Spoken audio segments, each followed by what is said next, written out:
It is 42 days to Dubai Expo 2020, connecting minds, creating the future. You are watching ZTN News Blitz, and these are the stories making the headlines.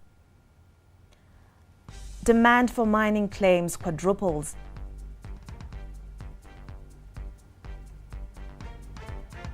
Police in Zimbabwe say economic challenges fueling infanticide. Nati O features Mafikizolo in debut album.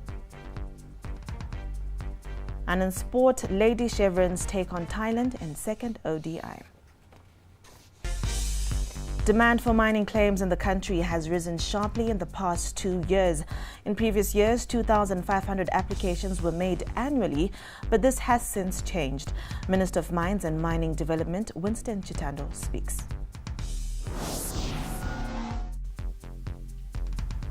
Traditionally, as a country, we used to issue around 2,500 mining titles per annum. Now, with the onset of the Second Republic, with the onset of Zimbabwe's open for business, there was and there is a massive increase in the appetite to invest in mining. To the extent that at some stage we had outstanding applications for mining title getting to 15,000. So we obviously then realized that for us to achieve the 12 billion milestone and achieve it in an efficient manner, there is need to ensure that our provincial offices are efficient. However, while things are looking up in the sector, players are not happy with ceding 60% of their forex earnings. They want to retain 100% of their earnings. We're currently returning at 60-40. Our position as the chamber and as well as FRIDA, 60-40 is not adequate. We'd actually like 100%, worst case 80-20. It's actually putting the Zim dollar component increases your cost, currently sitting around 60% increase when you actually trade. So we'd actually like to get a recourse to getting more. We understand why it's 60-40, but it's putting pressure on our cost side.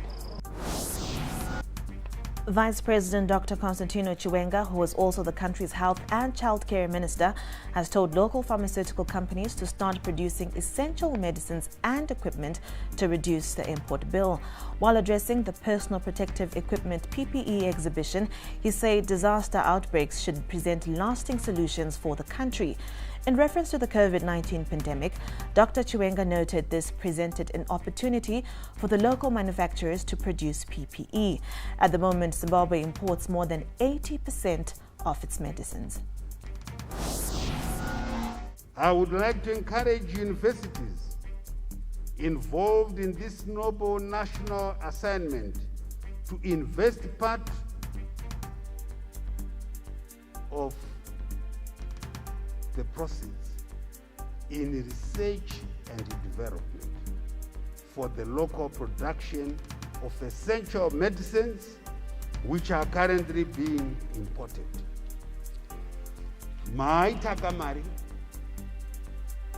saka chitoraiwo chipisi muise pakuchienderera mberi zvatakaita kuma sanitizers nekuma PPEs tichidevelopa mishonga tomira kuenda kunotora kumhiri kweIndian Ocean kana kumhiri kwaAtlantic ndapota.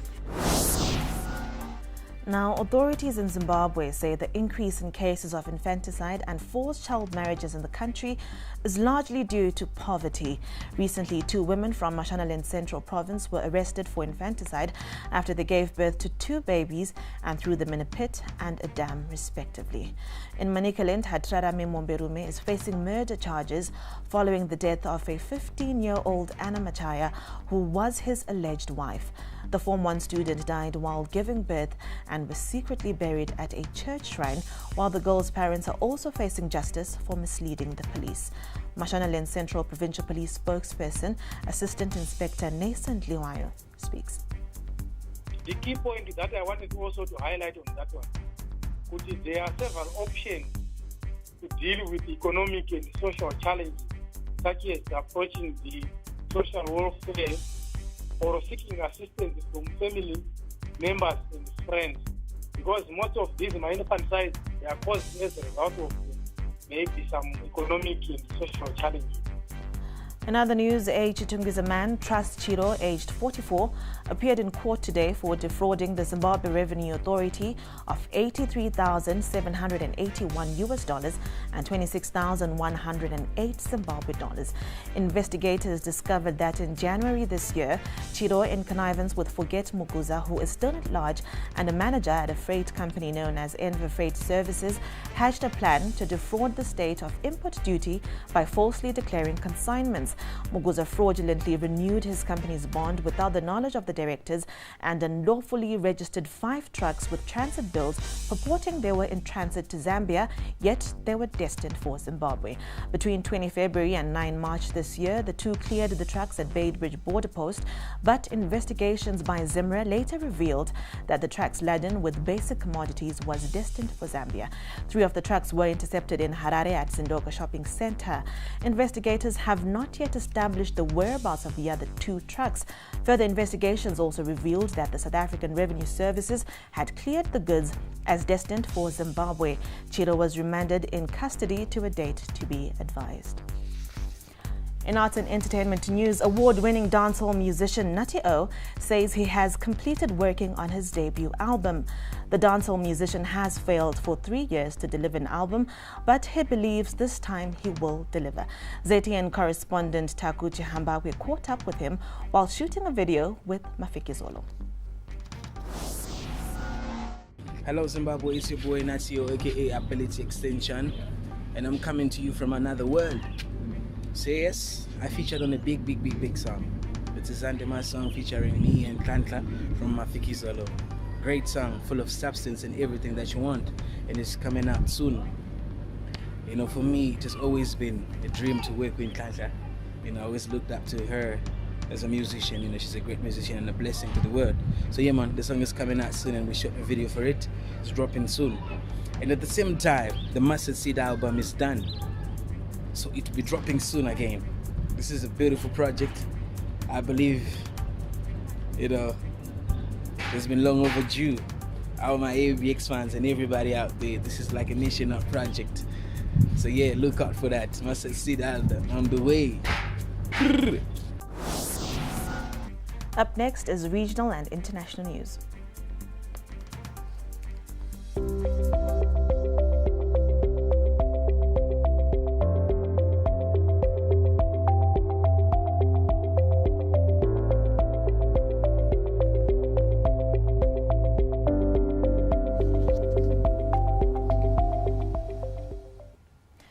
The COVID-19 vaccination age in South Africa has now been revised to include 18 to 34-year-olds. Starting Friday, all adults will now be able to access the jab as the country ramps up its vaccination drive. Initially, only those aged 35 and older were eligible for vaccination. South Africa has administered more than 10 million doses so far. Now, Kabani Kabi Lame gets tens of millions of views on each of his TikTok videos, yet he never says a word. And that's the secret to the success of this 21-year-old man based in Italy and born in Senegal. His viral videos involve him silently reacting to other people's ridiculous or silly TikToks in an exasperated way, transcending language barriers with his facial expressions. The TikTok star now has more than 100 million followers from across the world. Up next is sports news. Kubayiwa nomba nekudzivirira chirwere cheCovid-19 kuti ashande aine utano hwakanaka uye kudzivirira vanoshanda navo. Nomba dzeCovid-19 dzakagadzirwa neruzivo rwepamusoro zvekuti akanaka uye anoshanda zvakasimba. Be a workplace hero and get vaccinated today.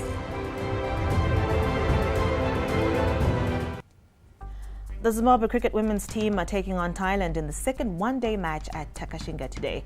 Our reporter, Ntando Nsikane, was at the venue earlier. The Zimbabwe cricket women's team is back in action again a day after the news that the country will host the ICC Women's ODI World Cup qualifiers between November 21 and December 5. Harare will be hosting these matches, which will determine the 3 remaining teams vying for the 3 World Cup spots. 10 countries will be taking part in the qualifiers, and one of them is the one playing behind me, which is Thailand. So for them, the ongoing series is a huge opportunity to acclimatize with these conditions. But for Zimbabwe, this is a huge boost for them again. Remember that they suffered a heartbreak for missing out on the previous Global World Cup qualifiers in 2019 due to the ICC suspension. So this is another opportunity for the Lady Chevrons to qualify in the 2021 World Cup set for New Zealand in March next year. Action continues at Takashinga. I'm Tando Nsigane. Back to you. Thank you very much, Ntando. Meanwhile, the Zimbabwe cricket emerging side is in action today as well. They are taking on Namibia in the second one-day match in Windhoek. Zimbabwe emerging lost the first match and will look to salvage the 3-match series. For the latest on that match, you can visit our social media platforms. Remember to stay connected with us on Twitter at ZTN News, Instagram ZTN, and our website is ztn.co.zw. Thank you very much for watching. Have a great weekend.